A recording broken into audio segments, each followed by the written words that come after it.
You know, my friend Judson, who's probably the only dude that I would have a kid with, he asked me about that when we were dating. And I was like, yeah, this is gonna work out. He doesn't even want kids anyway. He just said that. But I guess it's a good question to ask. You know?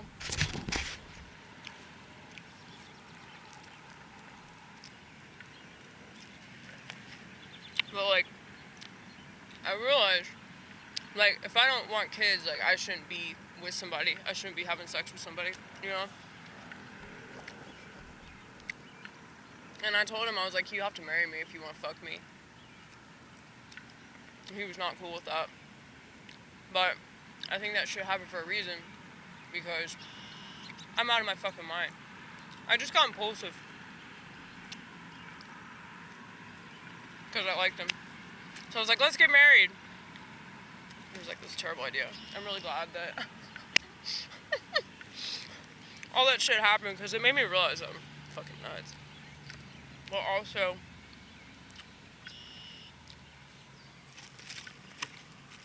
sex really ain't worth that. I just didn't want to do it and be like living a life of sin, you know? A lot of people might think that's really silly, but that's when we had the conversation about kids, and I was like, yeah, I don't want kids. I don't want to bring kids into the world. And, yeah, man. Needless to say, being alone is like if you're crazy, it's like you do have kids, but they're not conventional. You know, like, it's like in your head. Because you're always, like, solving puzzles. And if you're solving puzzles, then, like, what are you going to do with another person? You know? I guess the way that I look at relationships, it's like, you're taking that person on, right? Like, y'all are becoming one. Like, that's the whole point of it. And you're becoming one so that you can become 3. So when 2 make 1, they make 3, which is kind of cool. Look at this egg.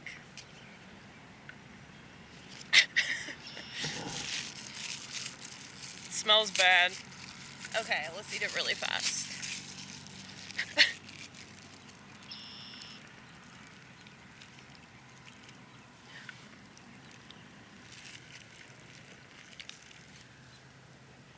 Do I have egg face? I'm gonna have egg face pretty soon. It's impossible for me not to have egg face.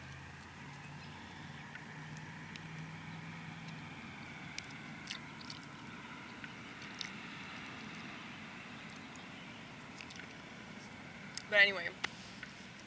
Yeah, so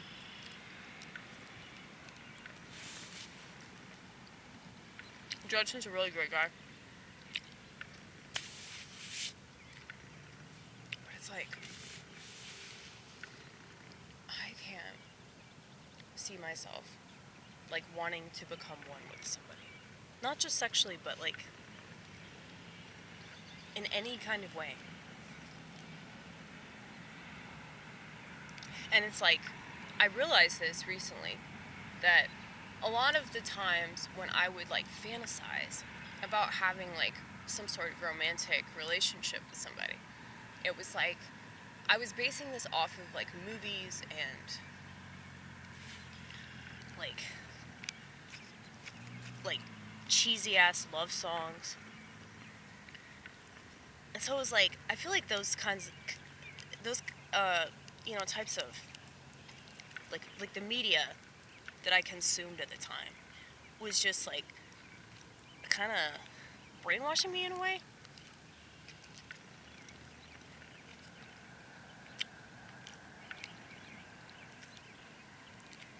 So it's kind of like porn, where it makes you, like, unable to just enjoy the real thing. because you're thinking about the fantasy.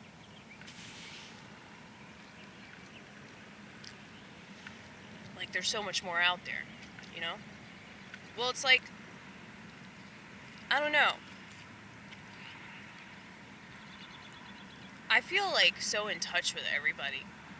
Like, I feel like I'm part of everybody, and they're part of me.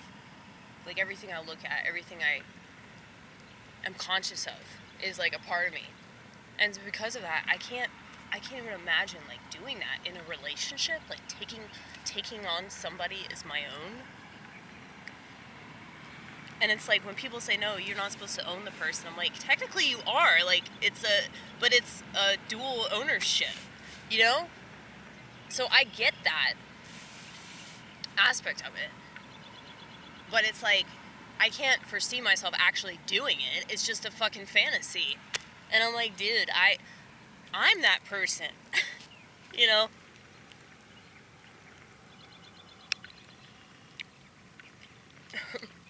What did Maria Bamford say? She was making a joke about relationships.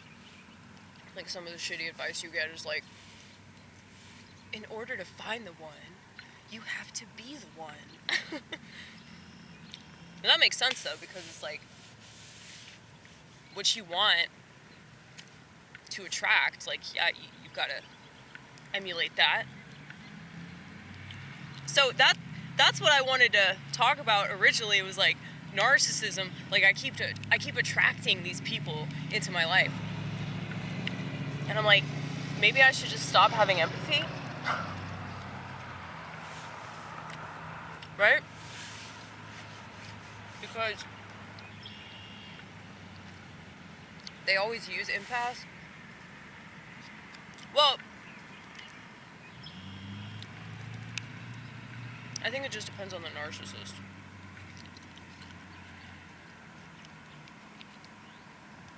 Like, overts don't want anything to do with me.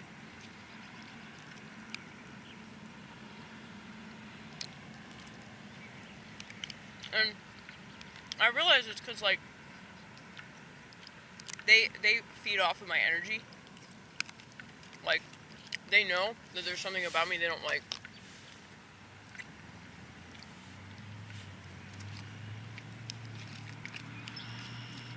They can't figure out what it is, though. I know what it is.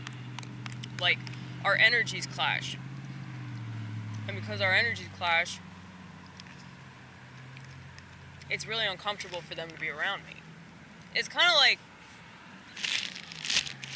when you're around somebody that hates God and you talk about God-related things, they seethe.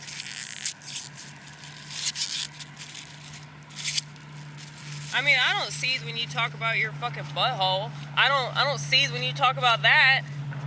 You talk about eating somebody's ass. It just grosses me out, but I'm not like, you know, like, it's crazy, man. I just feel sorry for you that that's something you're doing. You know?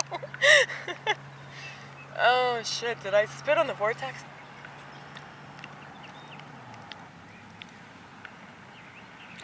I'm feeding you, baby vortex. See, everything's a baby to me.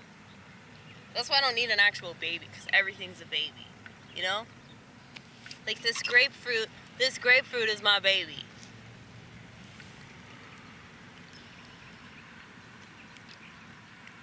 I'm very nurturing. So I still have that quality. And so when people are like, oh man, you'd be such a good mom though. I'm like, yes, I would, but I wouldn't fuck you.